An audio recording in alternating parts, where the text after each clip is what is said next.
ప్రజా శ్రేయస్సు కోసం, ప్రజాస్వామ్య విలువల పరిరక్షణ కోసం జీవితాంతం పరితపించిన నాన్నగారు శ్రీ రామోజీరావు గారు. ఆయన సంస్మరణ సభ ఏర్పాటు చేసిన ఆంధ్రప్రదేశ్ రాష్ట్ర ప్రభుత్వానికి కృతజ్ఞతలు.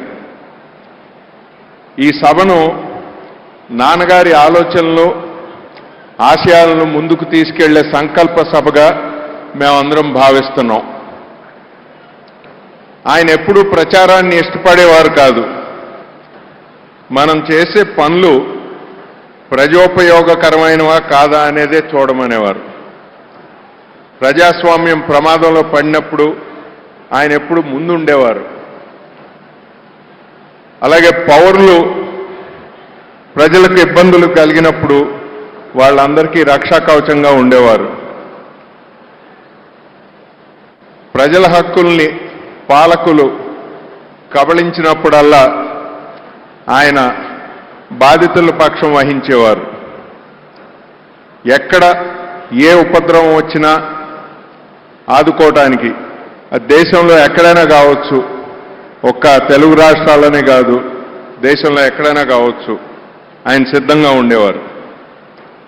ఆయన నమ్మిన, పాటించిన విలువలను ఇకపై కూడా త్రికరణ శుద్ధిగా కొనసాగిస్తామని మా కుటుంబ సభ్యులందరి తరపున, నా తరపున సభాముఖంగా మాటిస్తున్నాం. నవ్యాంధ్ర రాష్ట్ర రాజధానిగా అమరావతి పేరు సూచించిన నాన్నగారు కృష్ణమ్మ ఒడిన రాజధాని నగరం అద్భుతంగా నిర్మాణం కావాలని బలంగా ఆకాంక్షించేవారు.